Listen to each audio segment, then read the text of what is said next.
So welcome everyone to episode 3 of our Luminaries series.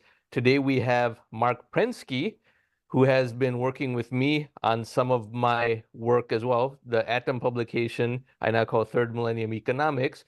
A lot of that was due to his ideas and him helping me along with that. He has a book on a related subject, related title, Third Millennium Kids, and we are going to talk about that in this episode over here right now. So welcome, Marc. Great to have you. Well, thank you very much. It's great to be a luminary. Here is my book. I'm happy to be with you. Thanks. So you've written quite a few books, in low double digits at this point. And in this particular book, to kick it off, let's hear your thoughts about how your view of children and very young adults is different than the mainstream perception of them. I'm an optimist. I'm very positive about young people. I think that they have incredible capabilities and can do incredible things, particularly in an age when they have so much technology to help them do that. And we have traditionally not let them do that. We've traditionally controlled them and put them in school and let them grow up in terms of being not part of society. And now things are changing. Now they can add value. Now they can contribute at the earliest stages. And that's, for me, extremely exciting. So when we talk about then the third millennium as a concept in regards to education and young people, how is the third millennium different than the second millennium? I think humans are evolving. I think that we've gone through a huge change around the year 2000. And that's just convenient that it happened to be around that year. But what's happened is before we were constrained by all the things that we didn't have. We didn't have connection. We didn't have the kind of extensions of our brains that we now have with technology. So we've entered a new era, excuse me. We've entered a new era where young people can be incredibly more powerful than they have in the past, be much more contributing to humanity, and as a result, I think, be more happy. Excellent. So then when we think about education today, what is missing from education today? There are many things that are missing from education today. Education was fine or was good for the time in which it was created, which was the second millennium, where we didn't have much information. But what's missing today from education are enthusiasm. That's the first thing that's missing. People go to school and they don't really want to be there and they don't really want to learn what we want to teach them. So, hell yes is my term for that, or sign me up. That's what we need as an attitude from our kids.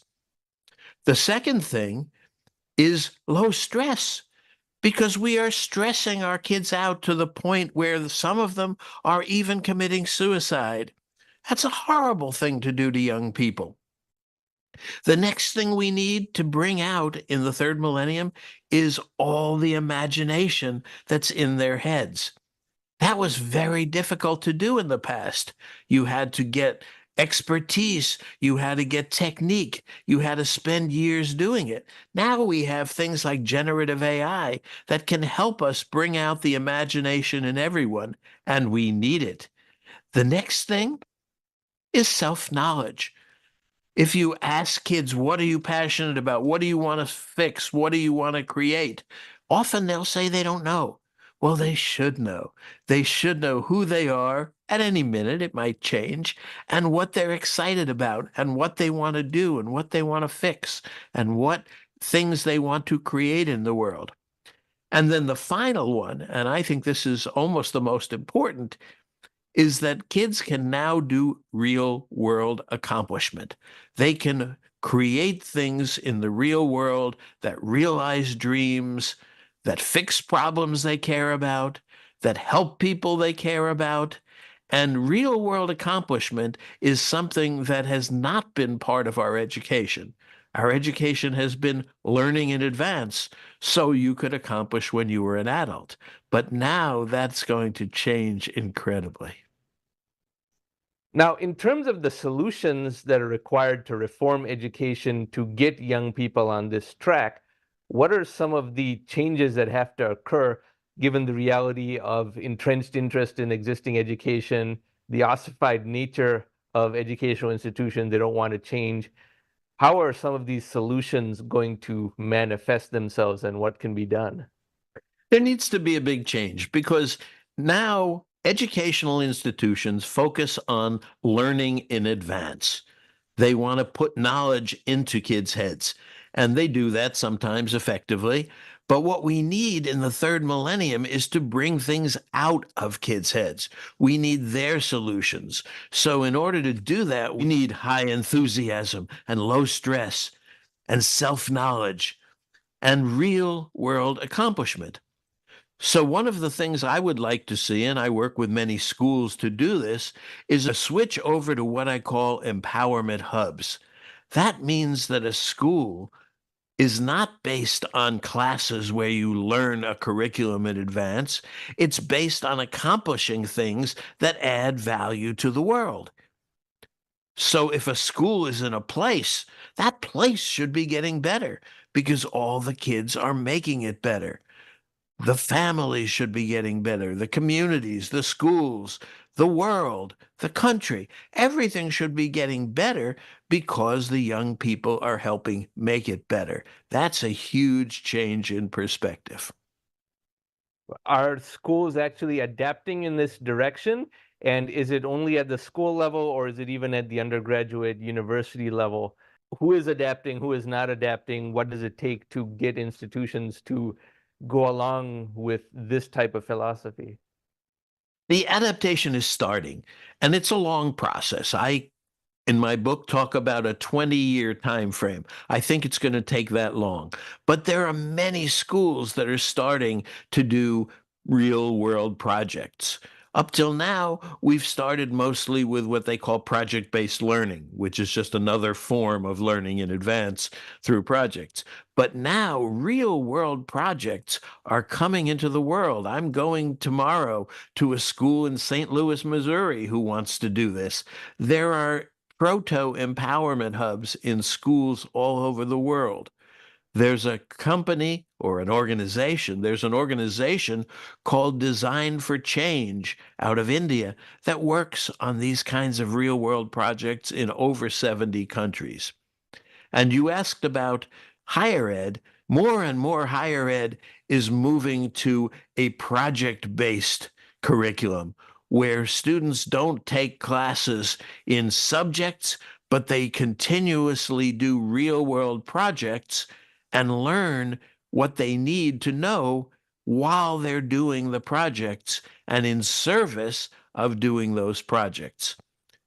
And when you learn in service of doing something that you are excited about, that you want to do, that you think is valuable, that's the learning that you remember for the rest of your life.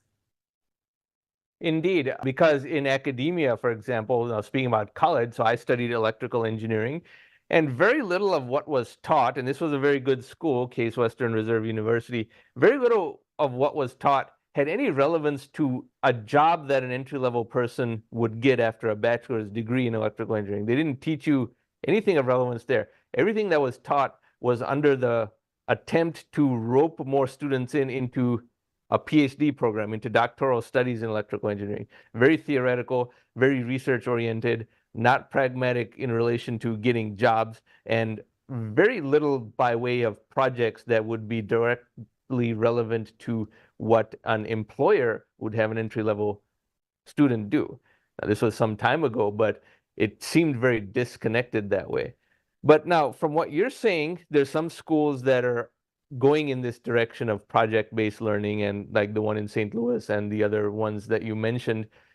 But it seems that the wholesale reform of schools and educational institutions is still a long ways away because everyone has been talking about the education bubble, the K through 12 cost structure, amount of money spent on children versus very poor outcomes, is extremely inefficient. Also at the university level, so many students having crushing student loan debt for degrees that are of questionable value at best in many cases.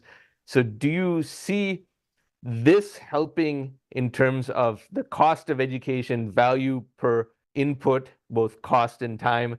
And again, is there resistance that you're facing from entrenched interests in education who would like things to stay as they are and oppose effectively what you are trying to evangelize?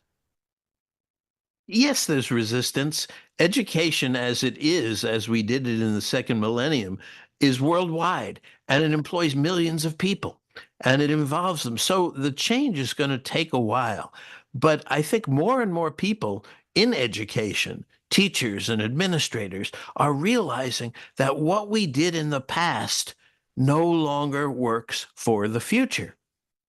And employers are realizing this as well, because just because you come out with a degree in electrical engineering or whatever doesn't mean you're prepared for work. What employers would much prefer, I think, is to have you show up with a resume of all the real world projects that you have gotten done and show them that you can accomplish, that you can add value, that you can have these real results. And one more thing, I want to distinguish here carefully between project-based learning, which really is something that results typically in a report or in a presentation, and real world accomplishment, which is something that actually adds value to the world and that you can measure in before and after. So when a young person does a project with a team, they should be able to point to something in the world and say, see that? Before, it wasn't very good or it didn't exist. And now, because of what I and my team did, it's so much better, as you can see. Yes, that would indeed be a whole roster of tangible accomplishments that they could point to and thereby demonstrate suitability for employment, because this whole degree and then doing an interview and then the employer is going in sight unseen hoping that, well, this person has a good degree and had a good GPA would somehow correlate to their performance in the corporate setting, when of course there's going to be a pretty low correlation on that front. I've seen extremes in both directions. Your GPA in subjects that have nothing to do with the day-to-day work in the corporation as a presumption of how well they would do. Now, getting back to this concept of the third millennium being different from the second millennium, for those who haven't quite understood what you have said thus far, how would you characterize the third millennium in relation to the second millennium? I would say that it's going to be a time of incredible change, and it's going to be a time of very rapid, what many people call now exponential change. And the reason for that is because our technology has gotten to the point, human technology has gotten to the point where what we call compute power is now doubling sometimes every couple of years, sometimes every couple of months. This is all the advance that's happening in AI and in computing in general. And our whole civilization is now depending on this technology, which is growing at such a pace that the young people of today already have in their pockets a supercomputer from 20 years ago. And they will have, by the time they enter the workforce, many of them, a billion times more powerful additions to their person, and even up to a trillion times. So we're getting different people. We're evolving. And that's why the third millennium is going to be so different. Yes, this merger of humans with technology is often talked about in a lot of circles. Almost every discussion of futurism has some aspect of that, whether it is a physical merger or even just a cognitive merger through complete and total usage of various tools, including the smartphone for everything one does. Humans nowadays would seem superhuman to people just a century ago, obviously, just because of the tools one has at one's disposal. But here's Now, an issue. Let me inject something here, if you don't mind. The issue is that we are evolving intellectually. We are evolving in terms of the things that we can do, but we are not. Humans are not evolving emotionally or affectively. We still have the same kind of emotions. We're still the same emotional people, more or less, as we were 100,000 years ago. We don't have enough of what I call Lego, love, empathy, gratitude, optimism, and we have too much of what I call grab, greed, racism, abuse, belligerence, and bullying. And that is really becoming, I call it the intellectual emotional gap. It's getting in our way, and we have to do something about it. We have to do something about it in the third millennium, and I think we can. indeed, because another big dimension of all discussions around futurism, including about technological singularities and superhuman intelligence, there's no doubt that humans are getting more intelligent due to better tools. But because of the grab issues that you mentioned, it comes to the question of, well, ultimately, we're going to be superseded by something better than us because too many humans are still mired in grab type behaviors that lead to humans perhaps not being good enough to go to the next level. And that is a very open question. And here's It to is. hoping that humans can actually diminish down the grab tendencies, or at least create enough technologies to make grab hard to do, the other solution. I And hope so. I hope so. I really do, and and again, I'm very optimistic about this. We've always tried to improve humans, and humans have been evolving non-biologically in the last 100,000 years.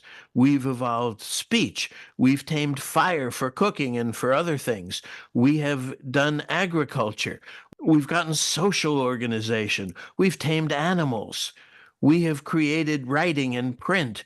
We have created morality. These are all evolutions of humans.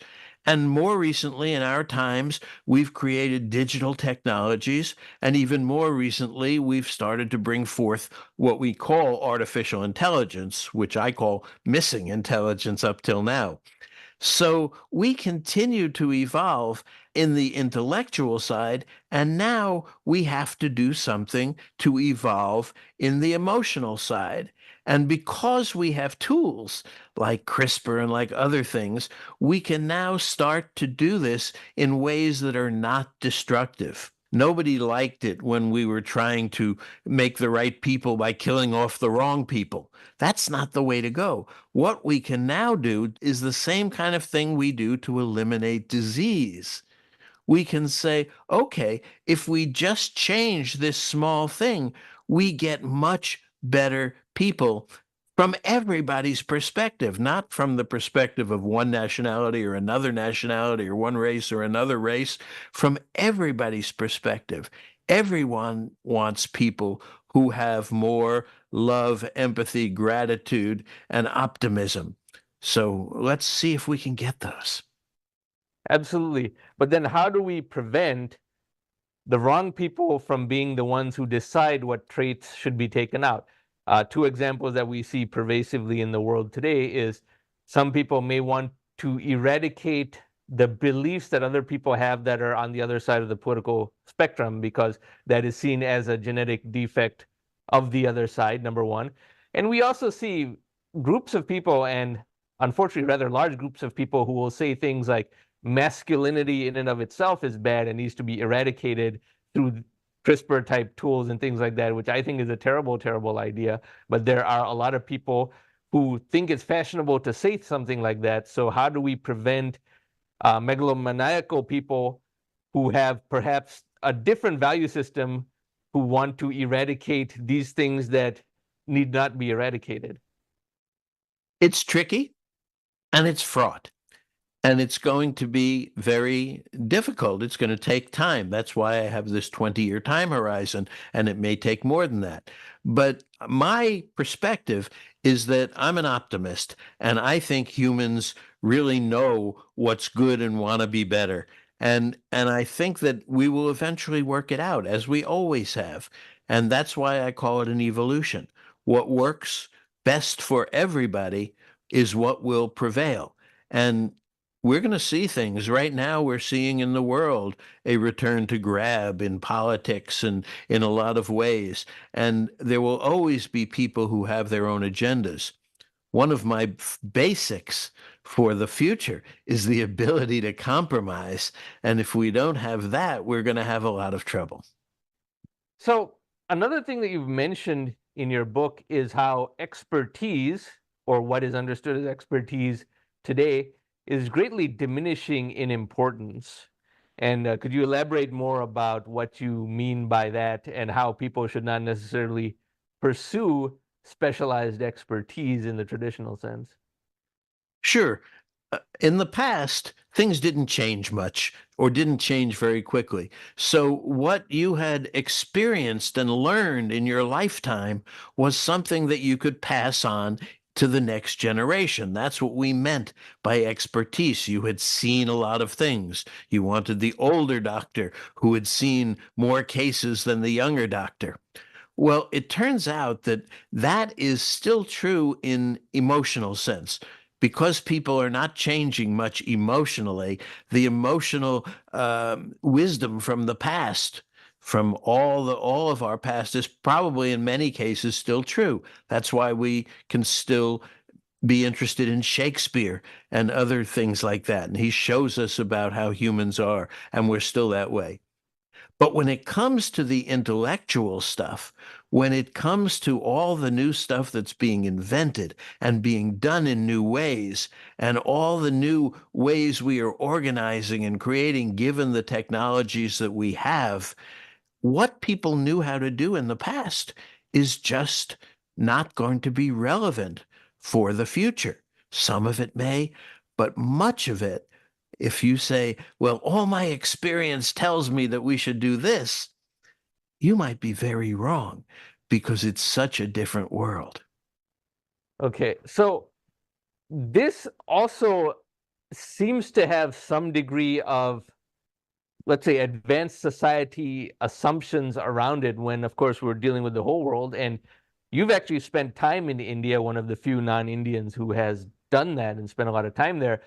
But from my experiences in a poorer country like that, the moral evolution is still quite some time behind, and behaving in a grab sense is still not only seen as normal, but almost seen as socially prestigious. The better you are at doing grab, the more successful you'll be. And cunning is what is considered smart, and taking advantage of people is what is considered resourcefulness. And this is a very high population society, and not just India, but countries neighboring India, and true of many poorer countries in the world. So when places like this are decades or even centuries behind in moral evolution, or even getting to the point where grab is considered undesirable and wrong by the average person, and I can tell you it's not there yet, how does that vast distance get covered, even in a world of exponential change and rapid technological advancement, to get to this much better future that you are envisioning and are optimistic about? Well, that's why I wrote a book called Third Millennium Kids.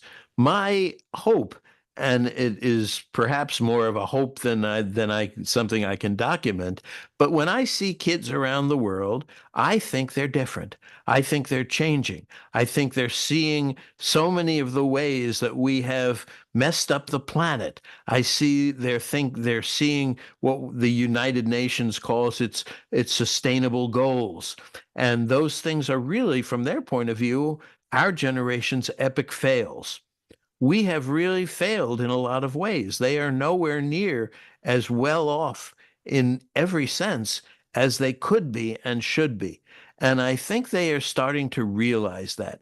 And the second thing that will take a little more time is I think they are starting to realize that they have the power to change that. And that my favorite example is Greta Thunberg.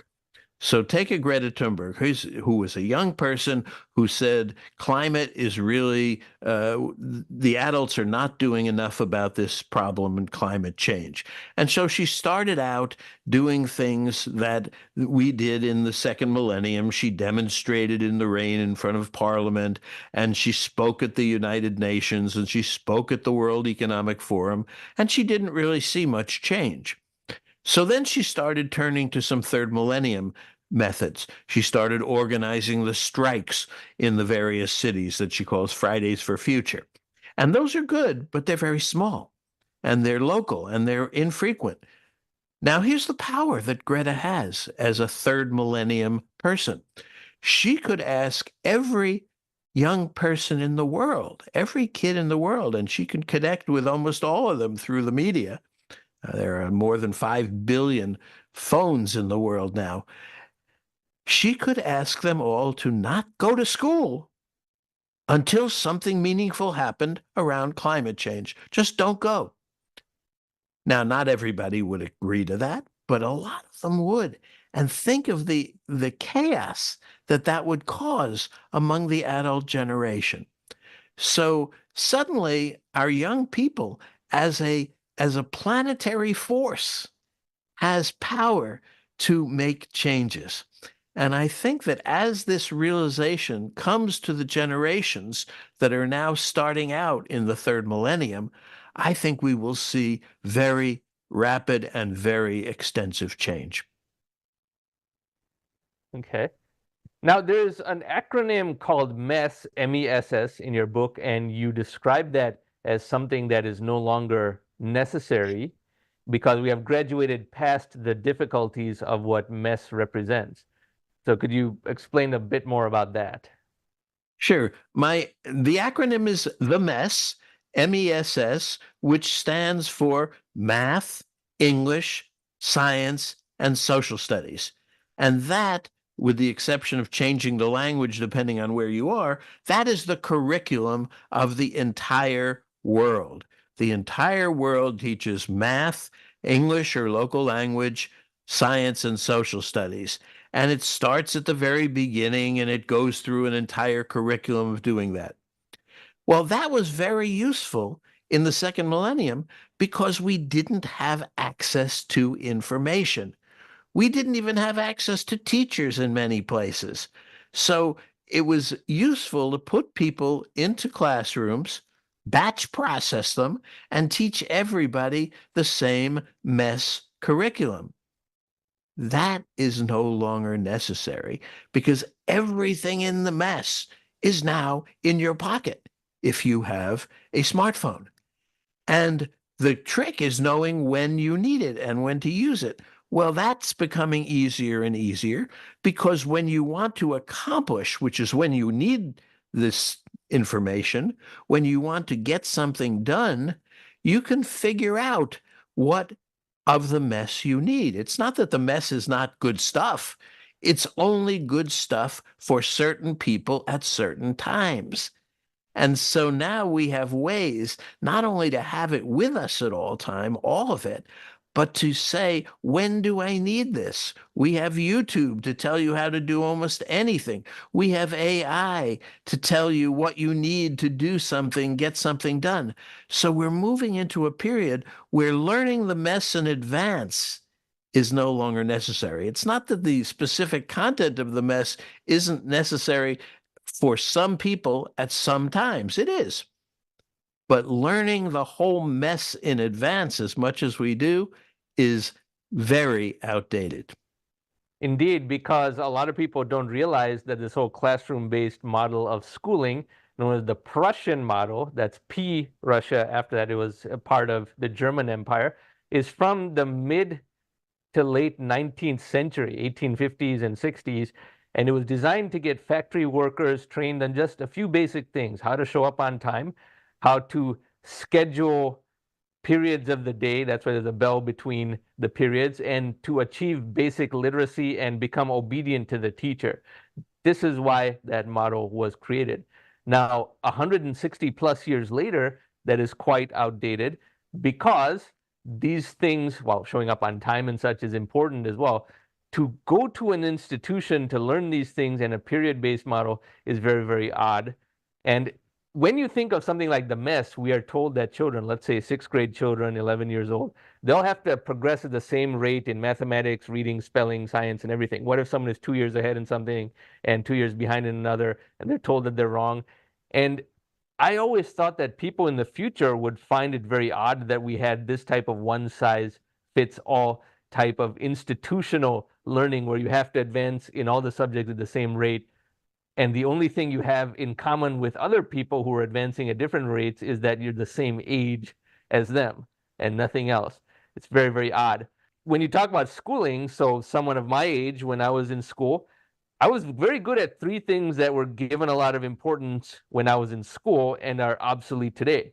One of which was being able to do all the long division and pen and paper mathematical calculations on a piece of paper for exams. I would argue young people don't need to learn how to do long division anymore at all because everyone has a calculator in their phone. But I was very good at that. I was very good at grammar and spelling, which also you don't need to be good at in your own head for the reasons that you mentioned, because everything's on the computer. It's desirable to be good at that, but you really don't have to because it can be offloaded into the computer. And my cursive handwriting was very good, partly due to my long fingers. And that is also of no value at all anymore because nobody writes anything anymore. I mean, some people ask me to write on their gift cards every now and then, but that's very, very infrequent. So having good cursive handwriting became utterly obsolete. But when I was a child, all three of these things were considered extremely important, not only in school, but even to the whole worth of the child in terms of how adults treated them. You're a good kid if you do well in school, and doing well in school meant being good at these three things. Your entire value of personhood was somehow correlated to these three things that no longer matter. And in retrospect, it's very strange. And I guess this process is accelerating further because, as you rightly point out, that mess can be offloaded and someone doesn't have to spend years of time learning things that they can access at their fingertips at will. And here's the point. It's not that we don't want to be very capable people. We want to be more capable people. We want to be able to do these things. But now we are becoming what I call symbiotic human hybrids with our machines. So today, if you want to have good handwriting, you can actually invent your own font. It's very easy to make one that looks like your handwriting, and you can say anything and you can speak it and have a paper come out written in your handwriting, just like you can say something and now have it come out in any language.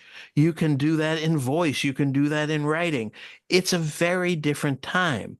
So we're trying to figure out as we become these hybrid people, what are the parts that our internal wetware brain does better? And what are the parts that we're much better off delegating to what is still part of us, but is technology based? And that's something we're going through, and that's going to be one of the huge struggles and questions of the early third millennium. How do we function as better humans being symbiotic with our technology?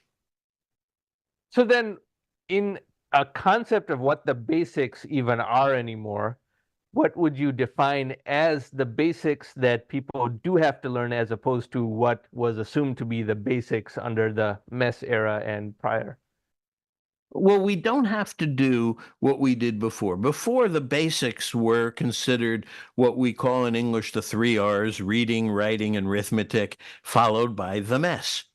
And that's what they teach pretty much everywhere in the world. But now I think the basics are things like real world accomplishment.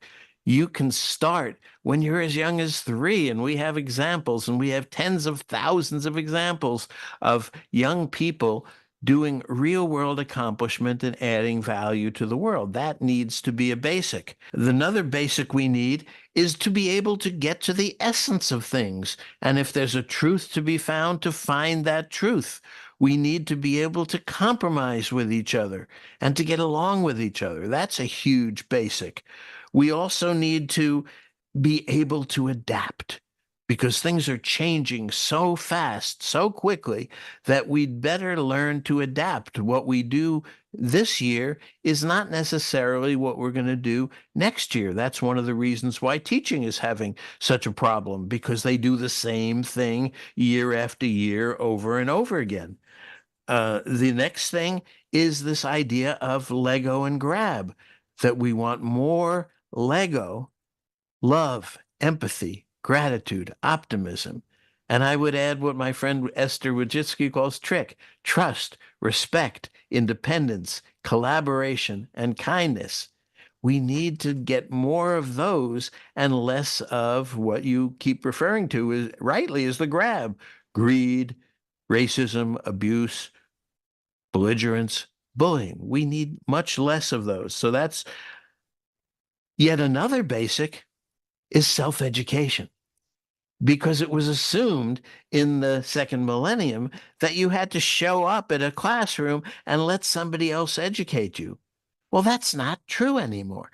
What you can do, if you know who you are and what you like and what you care about at any moment, not that it won't change, it will change, but at any moment, you can use the technology that you have to self-educate. And millions of people, both young and old, are doing this around the world. The way they do this a lot of the time today is through YouTube. And that gives you a choice of incredible, no matter what you want to learn, you probably have several teachers who are offering to teach it to you. There's another one, which is because we were never connected in the past, we could be very combative. We could say, well, we're going to do this and we're going to do this, and I don't care what it means for you. And today we're discovering that is the case for climate change, where some people say, well, we're going to still burn coal, even though we know this kind of thing because it benefits us. What we need to do is think of ourselves as earthlings. Earthlings is a term that came out of science fiction when the Earth was attacked by other planets. But basically, it means we need to consider ourselves first as citizens of the world before our affiliation with our country or our beliefs or our religion or anything else. We have to all be citizens of the world, earthlings. And the final basic is that we need to become symbiotic human hybrids with our technology. We can't think of ourselves anymore as saying, oh, wouldn't it be better if we just turned off all the technology and went back to how great humans were in the past? First, we can't do that. And second, we wouldn't want to do that. What we have to do is learn to live with these technologies as part of us and make them a positive part of us. It's almost as if we've grown a new body part, a new tail, and we don't know how to use it properly yet, but we're going to figure that out, and we have to figure that out if we're going to advance as a human species. Absolutely. But the question that comes up, and a lot of futurists rightly get this type of pushback, and I believe this is under discussed in futurism, is all that's well and good, but there are some people who are just evil. They either have no empathy for others or they get pleasure out of evil deeds. And in general, bad guys do use technology. So under a paradigm of moving people away from grab and towards Lego, how does one shepherd people into that and reduce the proportion of people who are actually evil? Because there is often not enough discussion about that within a techno-optimistic future. Well, until we change human nature, and we're going to be changing human nature, there will always be the grabby people. And we've had to fight world wars against them. We've had to mobilize and do this. We put a lot of them in our jails. We really have a justice system that tries to eliminate that. And there are only two things that will eliminate that. One is that if young people grow up with a different attitude about what's right, and I think that's happening in a lot of ways. I think people are seeing the old justice system is not any good, that they're seeing property and privacy and many of the things that they were seen one way in the second millennium, I think they're being seen differently in the third millennium. And that will take some time, but as I look at young people around the world, and I'm off to China tomorrow, I see this happening.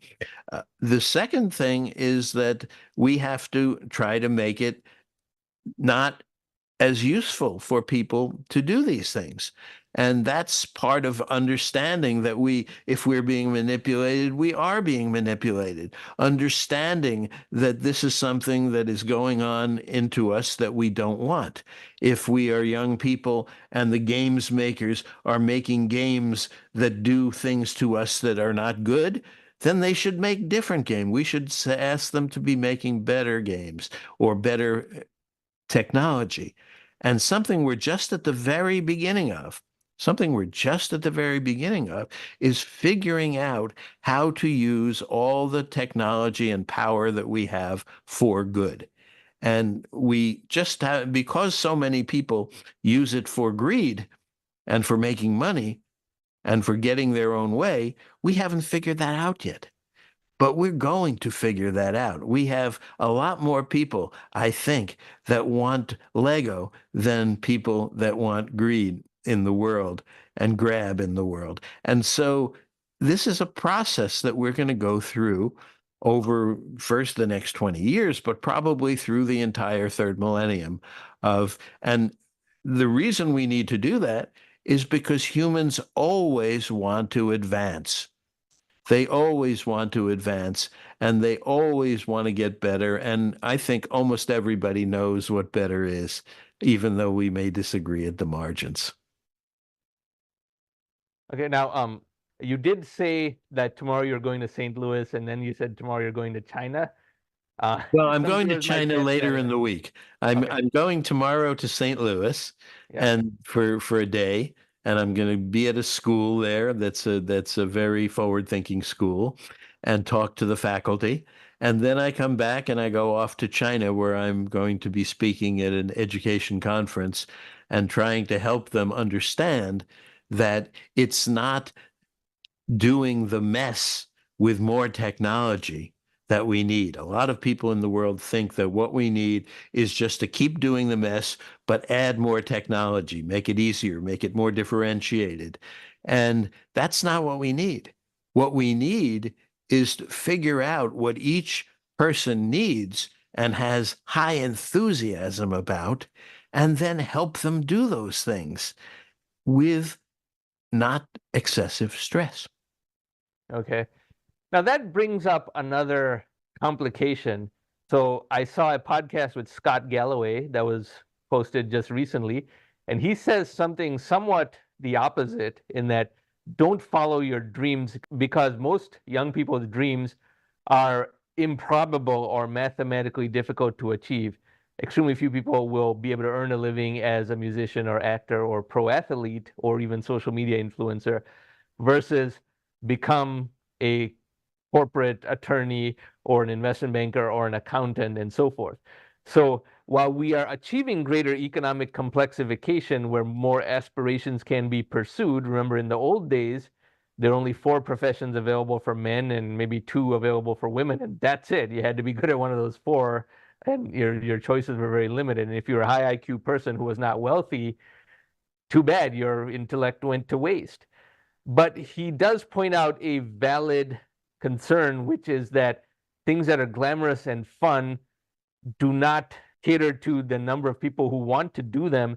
Therefore, one has to be realistic about, okay, you're going to have to become a tax attorney or an accountant or a computer programmer or something like that. So within this greater aspirational approach to education and ability for higher specialization and self-actualization, where does the balance come in and how do you see that reconciling itself? The place where I would disagree with Scott is that it's not that you have to follow whatever the specific passion you may have at the time. You just need to be doing something and find something that you are excited about, that you say hell yes to. A great example is that if you, when I used to live in New York, teachers would talk to kids and they would say, "What's your passion?" And who do you want to be? And the kids would say, "I want to be Steph Curry, or I want to be a famous singer, or I want to be Taylor Swift." And then the teacher would then say, "Well, the likelihood of that is almost zero.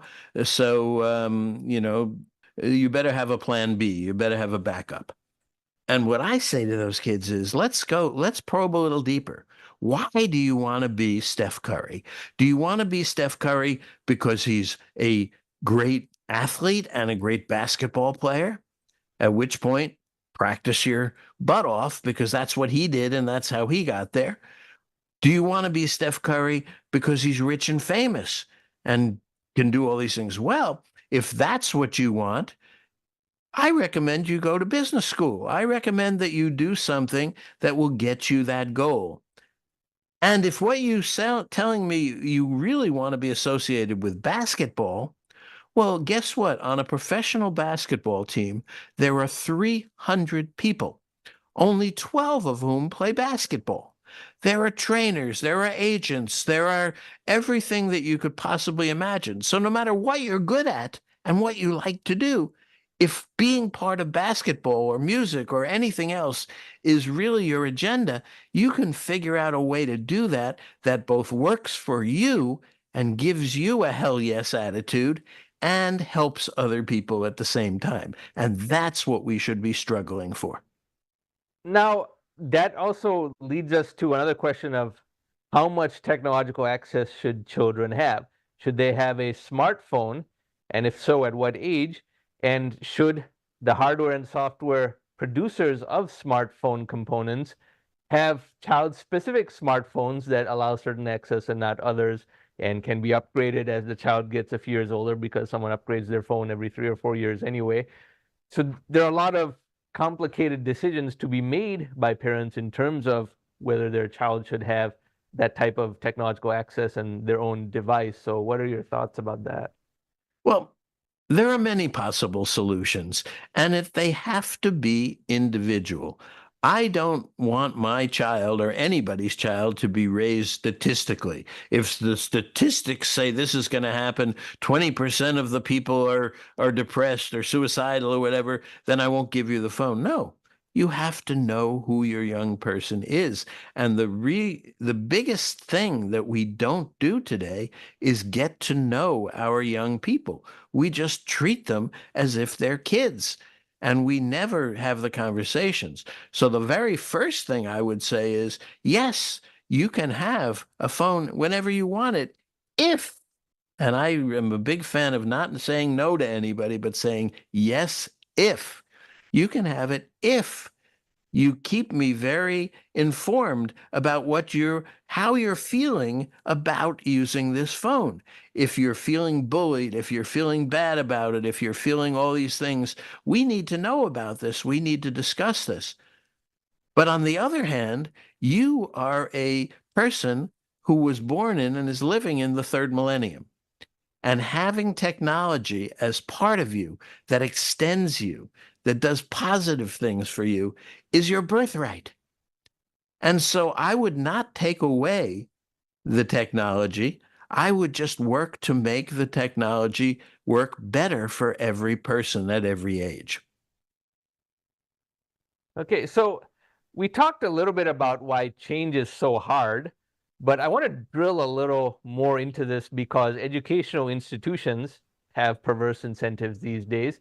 There are a lot of people with very easy bureaucratic level jobs in university. That's why tuition is so high, because these people have infested and multiplied in universities to the extent that the average large university has a couple thousand extra bureaucrats doing things that were not being done even in the 1980s.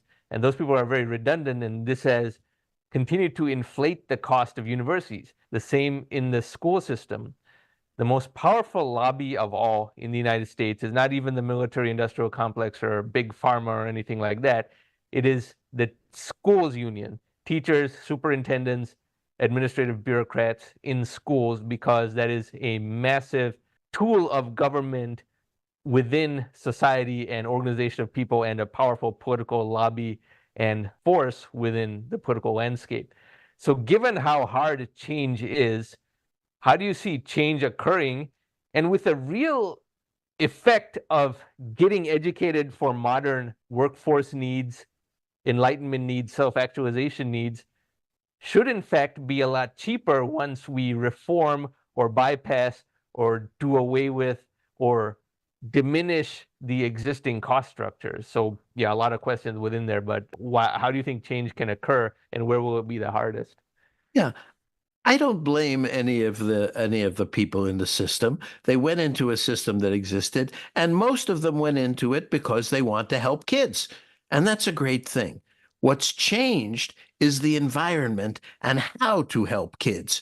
And so if you continue to think you can help kids by putting them through a system based on the mess and giving them degrees and getting them to that point and charging them whatever it costs to get there, that's just not helping kids very much.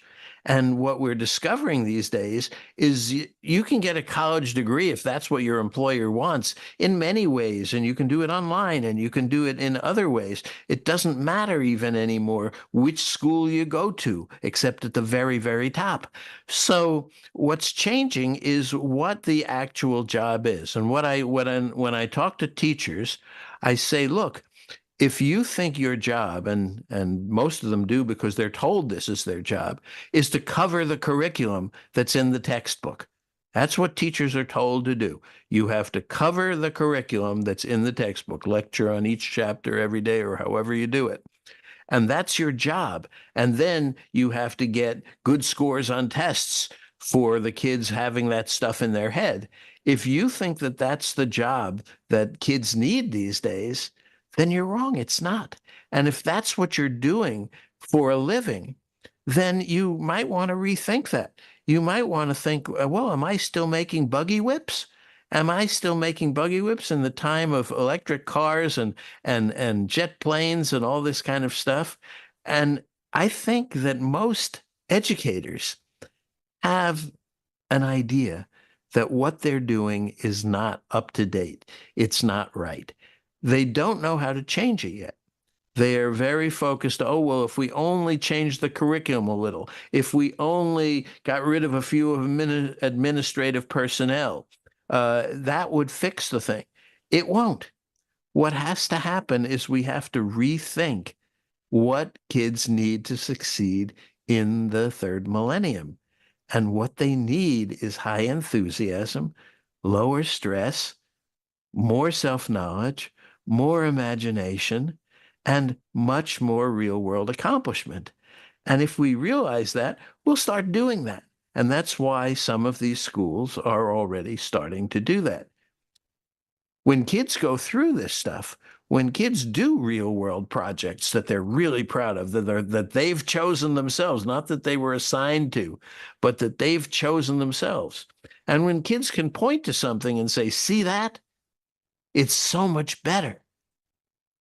Then they get excited. They come home, their parents get excited, and that's what's going to eventually produce the change. And it's going to be a very big generational change. It's going to take time because there are going to be people who continue doing what they have done successfully for many years, but it can't be what goes on for the future, because if it is, our kids will be woefully underprepared. And that leads to another question. Will the number of teachers, educators, whatever we want to call them, will that be proportionally the same in society as before? Or will it be a lot less because under YouTube, someone might make very good educational videos, which millions of people can watch, and that's great for the creator of those videos, but then millions of people are getting educated from that video, so there's far less need for teachers. So how do you see the future of even the educator profession, and will there be a need for that many people earning a living as what could be considered educators anymore? I think there's always a need for people who want to help kids. And I think young people need adults' help. But the idea of what teaching has been up till now. What the idea that you become a teacher because you want to stand up in front of a class and cover this curriculum, that is going to be outmoded. And I think it's going to disappear in a generation. It'll be a lot of resistance perhaps to its disappearing, but many things have disappeared, like teaching Latin and Greek to everybody, like teaching the multiplication tables up to the 20s and beyond that, by teaching everybody to memorize logarithmic tables. All those things we've dropped, we've stopped doing because we realized finally that while they were okay in and of themselves, they were not useful for the future. So what I see happening is we are going to evolve all sorts of new ways for these people who want to help young people to be effective and add value. If you can help, the greatest gift that a young person, any young person, can get in the world is an adult who sees them as they see themselves and says, "Oh, why don't you try this? This might be good. You'd love this." And that is something that we don't put a lot of emphasis on. We have the ratio of guidance counselors, for example, to students in California is 900 to 1. It's absolutely out of focus. It's focused the wrong way. It's focused on doing something, teaching knowledge that is no longer needed because the knowledge is in the kid's pocket. It needs to be focused on helping the kids. And there are lots of issues because all the adults today grew up in the second millennium and they're not 100% sure of what to do, and we have to help them. But if they really pay attention to wanting to help the kids succeed in their future, we can do that. And my new book, Third Millennium Kids, is a guide for everyone. I call it a hell yes, low stress guide for everyone. So I recommend that people at least take a look at it. So it sounds like learning how to learn is going to be a bigger aspect of all education, because that's not a new concept per se, but it was reserved for higher education at the topmost institutions. And the greatest superpower, it was said, was if you can learn how to learn, then you can do anything. You may not know about a subject today, but if you know where to go to learn about it and can become an expert in a weekend and give a lecture, even though you didn't know anything about it 3 days ago, then you're unbeatable because you have learned how to learn. So under everything you've spoken about, is learning how to learn going to become not only more important and more widespread, but it will be an unspoken truth. It will be assumed that that is not only the end game, but that most people have become good at that under the third millennium. I've never liked that formulation. I think that we all know how to learn, and there we can get better at it. But the thing that's missing is the desire to be able to do something, the desire to accomplish something. When you want to accomplish something that's your own, that comes from inside you, you learn whatever you need to do that. People learn whole languages if they have to do that to get to where they want to get to. That's not the problem. Learning to learn is not the problem. The problem is learning to accomplish. The problem is figuring out what it is that you want to do that motivates you, that is useful in the world, that you can go do. And once you know that, you will learn in a million ways. That is not the problem of learning to learn, in my view. We've talked about this in a decentralized way and how there'll be enough people who want to help students learn at all ages, children, young adults, university level. Do you feel there is going to be some degree of hybrid model or even encroachment of employers taking younger people instead of going to college and just having them be project based and all that, because they're more amenable to an apprenticeship model, a project based sequence model, and just taking smart kids who graduate high school, telling them to not bother with the formal university education where they have to pay, versus join this big tech company where they have this elaborate program of projects that is much closer to what you have described as a third millennium style of learning, and they would actually get some nominal salary. Do you believe that type of model might be something that springs forth as a mechanism of change given the resistant nature of educational institutions? I do, and it's already happening.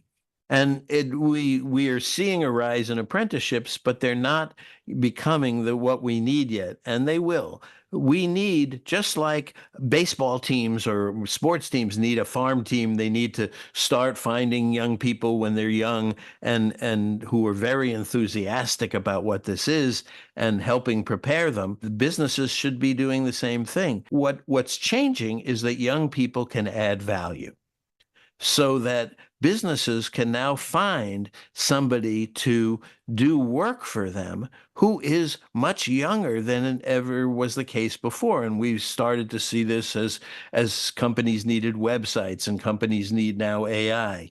It's the young people who know about this stuff. And so if we find the ways of setting this up that's not exploitative of the young people, we don't want kids working in diamond mines or as chimney sweeps. But what we want is to bring out the value adding power and the excitement and the energy and the enthusiasm of all these young people and put it to useful things in the world. And the way we do that today is mostly through companies. So companies ought to be thinking about what young people can contribute to their companies. It will be better for the companies. They will get probably lower cost labor, maybe not free, but they will get this. And there are some schools that are doing this. High Tech High, for example, which has a lot of high tech equipment and CNC equipment. It sells services to companies. The idea that young people can do nothing of value until they grow up and have gone to school for 20 years or 12 years, whatever, however many years it is. That's an old second millennium idea. And remember, most businesses are run by second millennium people. So this is going to take time. But that is what's coming, is that we can put our entire workforce to use. And in some ways, it's very similar to what went on with women, because for a long time we said, well, women are very nice, but we're not going to let them work in business, or we're not going to let them have certain roles, or we're going to limit them to the household, or do whatever it is. And that is starting to change big time in our times. It has already changed in most places, not all, but most places, that women can add value and contribute in the same way as men can. Well, now you can turn that on its side and say, well, roughly half the world is young, and those people are being left out and being excluded. And it is time we figured out how to include them in ways that are not just age appropriate, but appropriate to each one of them. And that's something we couldn't do before, but now we can. Indeed, because there's two things that should be relatively obvious, but institutional resistance and slowness, as we have discussed, has been the problem. One is that the big tech companies, whether Google, Nvidia, Apple, or the Elon Musk companies, I'm surprised they don't already have a program of just taking the very smartest 18-year-olds, telling them, don't go to college, we'll put you in this rotational program. They're in their cohort with their peers, they can even have a dormitory and all that. And they are exposed to the various corporate functions and allowed to get a lot of experience, leeway for experimentation, encouraged to fail and experience everything there. And they're getting paid some low salary, fine, but that is still getting paid versus accumulating debt. Okay, because the alternative is not to get paid more. The alternative is to accrue a lot of university debt, which is crushing and non-dischargeable, and all the other problems we know from this higher ed crisis and debt problem that is going on. And by 4 years in, they will have learned much, much more that is relevant to the actual workplace just by being in that company, being in Apple, Nvidia, any of the Elon Musk companies, and being in this rotational apprenticeship slash training program versus a university. So that is one thing that I'm surprised has not already occurred, and it should occur, but it would make a lot of sense because the smartest people are the ones who actually don't need college. They can go directly to add some value to a tech company like that if the program is structured well. The second paradigm that people don't think about is under the existing model to turn a human being into someone who is productive economically took 16 to 25 years, and for the higher paying professions, obviously the latter side of that range. Whereas AI is productive immediately and makes copies of itself immediately. So for this discussion of AI outcompeting humans for jobs, if you have a paradigm where the human can only be a contributor by the time they're 25 years old, that is way too slow to be competitive with these needs. And therefore, this contribution happening at an earlier age under everything you've explained is a necessity versus this whole notion that you have to spend 25 years to get to the point after birth where you can actually be in the workforce. And then AI is there to outcompete you because AI did not need 25 years to do that. I fully agree. And what we didn't accept in the past is that young people could add value. And now they can. And they have to learn to do it in symbiosis with AI, because that's part of life. It's not we're competing with AI, it's that AI is a new part of us. And it's really important. And I want to do everything that I can to help young people understand from the very earliest times in their life that they can do much more. Now, if they want to write a picture book, they can write a picture book. Now, if they want to make something, and it's so important. I advocate for empowerment hubs inside companies. And it's not important that somebody come into a company and be exposed to everything. It's important that the companies find the young people who are enthusiastic about what they do overall. So SpaceX is about going to space. Well, if somebody's excited about going to space, they should be considering SpaceX. Other companies are about making chemicals. Other companies are about making people healthier. Other companies are about many things. So first thing is, okay, I'm kind of interested in that. I'll go there. Within that, they have to figure out, both the company and the young person, what the young person really loves to do, what will make them get up every day, go to work, solve a problem, make something new, invent something that will be of use to that company and through that company to the world. And the payment thing needs to be arranged, because you're absolutely right. There's no reason why you should have to go into debt. And worse, when you started a company, you start at the very bottom because you really know very little about how that company works and what's needed. So the system is set up for a different time. It's not that it's wrong in general, was ever wrong. It's wrong for now. And now we have to rethink it. And that's why I'm talking about third millennium kids, and you're talking about third millennium economics. And it's the third millennium is just a different time in human existence and history. And we need to figure out how to make it work for everybody. The most important thing, I guess, is that I would say is that we need to understand young people as individuals and as extremely powerful individuals. And we need to help guide them. And because they're in some ways more powerful than we are, because we didn't grow up with all these things as parts of us. We didn't grow up with AI as a part of us. We didn't grow up with 3D worlds as a part of us. That we can't always guide them, but what we can do is see what they're enthusiastic about and help them by promoting their own enthusiasm, taking the stress off of them to do what we think they should do. And if we did that, if we took, I think every kid has dreams. Every kid is enthusiastic about something, and almost every kid is positive.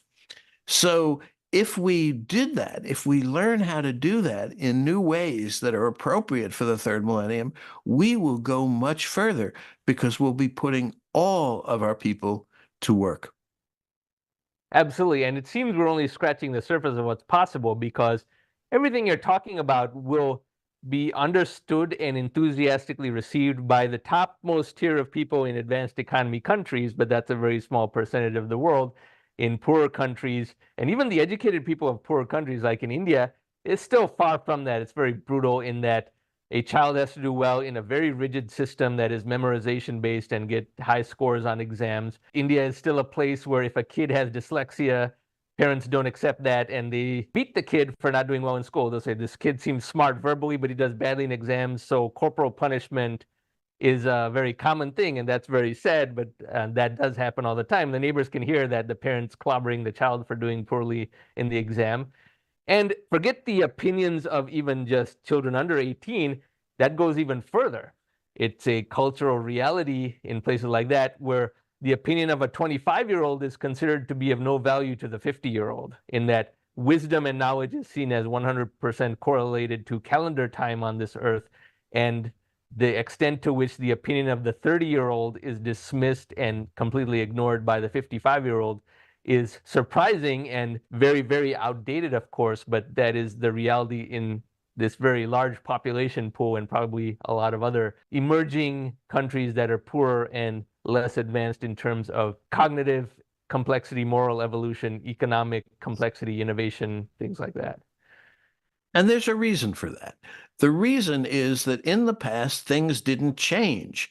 So that if you learned from experience, that experience-based learning was valuable and you could pass it on. What's different now is we're in a very different time, and the whole world is in that, even though some places are coming to it more slowly than others. And India is going to go through enormous changes in the coming decades. It already is. Now that everybody in India has a digital identity, now that everybody in India has a digital bank account, we're going to start seeing enormous changes. I just think we have to have a more positive attitude towards the young people, because I think even if you went into the most horrible places, conditions that exist, like a refugee camp, and we have far too many of those, and you got all the young people together, and you said to them, it's your job to make this place a lot better. And our job is to help you and give you the tools and find out who wants to do what and who's interested in helping the health system and who's interested in helping the housing and who's interested in doing this. And if you guys organize, you have the power to do this. I don't think you'd get resistance to that. I think you'd get a lot of enthusiastic kids. Excellent, and a very optimistic view of the future, and inspiring to know that all of this is within reach, because to a lot of people this would seem that it's very far away, but as per everything you have explained very well, it need not be as far away in calendar time as anyone thinks. Absolutely. And the evidence for that is the tens of thousands, maybe hundreds of thousands of projects that young people have done around the world to help their communities, to help others, to invent new things, to figure out ways of adding value. And that is something that is going to be very different in the third millennium. Young people adding value and doing it in ways they love. Excellent. Now, on that note, this has been a very, very inspiring and informative discussion. And I encourage that everyone who is interested by everything they heard in this podcast get a copy of Marc's book, which can be ordered in the Amazon link in the description box below this video. And Marc, thank you very much for making the time to discuss all of this with us and share your lifetime of experience in these matters as someone who is tapped as an expert to speak at these conferences and to guide educational institutions and groups in these matters. So very inspiring to hear about. My pleasure.